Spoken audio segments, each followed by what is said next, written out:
बिस्मिल्लाहिर्रहमानिर्रहीम। अस्सलामु अलैकुम वरहमतुल्लाहि वबरकातुहू। नाजरीन, मैं हूं डॉक्टर मोहम्मद फ़वाद फैज़ और आप तमाम अहबाब को अपने चैनल में खुशामदीद कहता हूं। नाजरीन, अगर आपका मैदा तबाह हो चुका है बदपरहेज़ी करके और आपका मैदा यहाँ तक कि पानी भी बर्दाश्त नहीं कर रहा, इस कदर आपका मैदा ख़राब हो चुका है, उसके अंदर तेज़ाबियत आ गई है बहुत ज़्यादा, चाहे स्वेलिंग भी हो गई है, सूजन हो गई है और बेचैनी है बहुत ज़्यादा आपके मैदा के अंदर बदपरहेज़ी करने की वजह से, तो ये वीडियो आपके लिए बहुत ही मुफीद है। क्योंकि आज हम आपको ऐसी सूरत हाल के लिए एक बहुत ही ज़बरदस्त होम्योपैथिक मेडिसिन बताएंगे। इसलिए आप तमाम अहबाब से गुजारिश है कि वीडियो को आखिर तक ज़रूर देखें और अगर आपको हमारी वीडियो अच्छी लगे तो हमारे चैनल को सब्सक्राइब करें और बेल आइकन को भी प्रेस कर दें ताकि हमारी तरफ से आने वाली मुफीद वीडियोज़ आप तक पहुँचती रहें।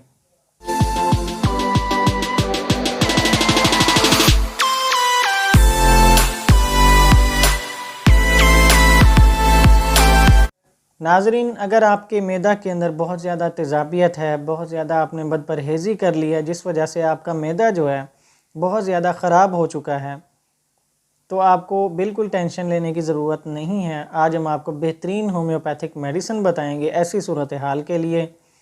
और इसी को मद्देनज़र रखते हुए मैं आपको एक छोटा सा केस बता देता हूँ ताकि आपको इस बात पर बिलीव हो जाए कि ये मेडिसिन आपके लिए बेहतर है। और मैं आपके साथ वो अलामात भी शेयर करना चाहूँगा एक मरीज़ा की, जो कि मेरे पास आई थी एक बार और उनका मैदा जो है वो बहुत ज़्यादा ख़राब था और उनकी उम्र जो है तकरीबन 40 साल थी, 40 के करीब। तो उनका मैदा जो है वो बहुत ज़्यादा ख़राब हो चुका था, उन्होंने बदपरहेज़ी कर ली थी ख़ुराक के अंदर। तो मैंने उनसे जब अलामात पूछी, सिम्टम्स उनसे पूछे, यानी केस टेकिंग जब की, तो पता चला कि उन्होंने बदपरहेज़ी की हुई थी। रात को कोई उनका फंक्शन वगैरह था, वहाँ पर उन्होंने कुछ चिकन वगैरह, कुछ तली हुई चीज़ें वगैरह, कुछ ऐसी चीज़ें इस्तेमाल कर ली थी ज़्यादा, उनका मैदा ख़राब हो गया। और मैदा की जो कंडीशन थी, सूरत हाल थी, क्योंकि हमारा जो होम्योपैथिक ट्रीटमेंट होता है ये सिम्टम्स पर ही चलता है अलामात के मुताबिक। अगर वजह कोई भी है, कोई भी वजह बनी है, उसके अंदर हम अलामात को देखेंगे कि किस मेडिसिन की अलामात ज़्यादा हैं।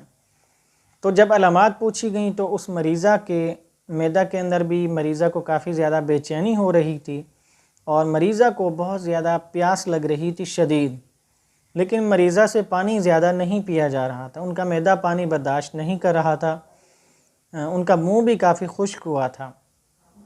यानी ये सूरत हाल थी मरीज़ा की। इसकी मेन जो सिम्टम्स हैं वो मेडिसिन है आर्सेनिकम एल्बम। तो नाजरीन, इस मेडिसिन का जो मेन अलामात होती हैं, मेन सिम्टम्स होते हैं, वो यही होते हैं कि मरीज़ को बहुत ज़्यादा बेचैनी होती है, खुश्की भी होती है, प्यास भी ज़्यादा लगती है, लेकिन वो पानी ज़्यादा नहीं पी सकता। उसका मैदा पानी को बर्दाश्त नहीं कर पाता, लेकिन वो सिर्फ होंठ गीले करके ही रख देता है। अगर मैदा की अलामात के अंदर मैदा का कोई भी मर्ज़ है, चाहे वो बदपरहेज़ी की वजह से ख़राब हुआ है या कोई भी और बड़ी वजह भी है, मैदा के अंदर स्वेलिंग है, सूजन है, कुछ भी है, अगर ऐसी अलामात आपको देखने में मिलें जब, यानी बहुत ज़्यादा बेचैनी, प्यास का बहुत ज़्यादा लगना, लेकिन मैदा का पानी बर्दाश्त ना करना, मरीज़ पानी ज़्यादा पिएगा लेकिन सिर्फ एक घूंट पीकर पानी रख देगा, उससे ज़्यादा पानी नहीं पिया जाएगा, तो ये सूरत हाल जब आपको मिले तो आप भी इस्तेमाल कर सकते हैं अगर आपके अंदर यही अलामात पाई जाएं। अगर आपके अंदर ये अलामात नहीं हैं बिल्कुल, तो आप इस मेडिसिन को बिल्कुल इस्तेमाल ना करें, आपको कोई फ़ायदा नहीं देगी। तो अगर आपके अंदर ये अलामात पाई जाती हैं तो इस मेडिसिन को इस्तेमाल करने के लिए आप इसकी 30 पोटेंसी लें। और मैंने भी मरीज़ा को 30 पोटेंसी ही, जब उनको एक डोज़ ही अभी ज़ुबान पर डाली थी उनके, बाकी मैंने उनको दे दी थी 2 डोज़ साथ बनाकर, यानी टोटल मैंने उनको 3 डोजेज़ दी थी कि ये आप इस्तेमाल करें। एक डोज़ मैंने उनको वहीं पर इस्तेमाल करवाई, तो अल्लाह का बहुत बड़ा करम हुआ कि उनकी चाहे मैं जिस तरह की भी सूरत हाल थी मैदा की, उनके एक ख़ुराक खाने से ही, एक ख़ुराक के इस्तेमाल से ही मरीज़ा ने मुझे अगले दिन बताया कि मैंने 2 ख़ुराकें जो आपने साथ दी थी वो मैंने रख दी हैं और एक ही ख़ुराक से मेरा मैदा ठीक हो गया है।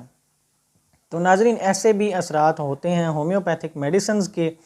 अगर आप मेडिसिन्स को अलामात के मुताबिक देंगे, सिम्टम्स के मुताबिक, मैदा की और भी बहुत सी अद्वियात हैं, लेकिन अगर आपके अंदर यही सूरत हाल है तो ये मेडिसिन आपके लिए एक बहुत बड़ी नेमत है।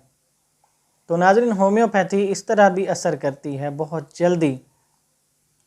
एक बात याद रखें कि कोई भी ऐसा मसला है, एक्यूट डिजीज़ जो होते हैं, जो अचानक होते हैं या शिद्दत से होते हैं या उनको थोड़ा अरसा हुआ है, कोई बड़ी बीमारी नहीं है, तो उसके अंदर होम्योपैथिक मेडिसिन्स जो होती हैं वो बहुत जल्दी असर करती हैं अगर आप मेडिसिन अलामात के मुताबिक देते हैं। तो नाज़रीन आप भी होम्योपैथिक मेडिसिन इस्तेमाल करके इनसे फ़ायदा उठा सकते हैं।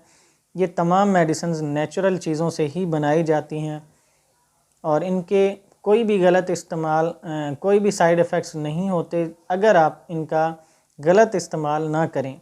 यानी अलामात आपके अंदर नहीं हैं फिर भी आप इस्तेमाल कर रहे हैं तो आपको नुकसान दे सकती हैं।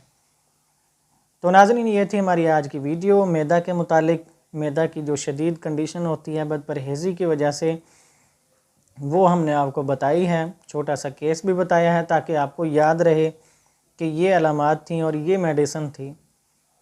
तो आखिर में आपसे भी गुजारिश है कि हमारे लिए दुआ करें ताकि हम आपके साथ इसी तरह सेहत से मुतालिक मुफीद मालूमात शेयर करते रहें।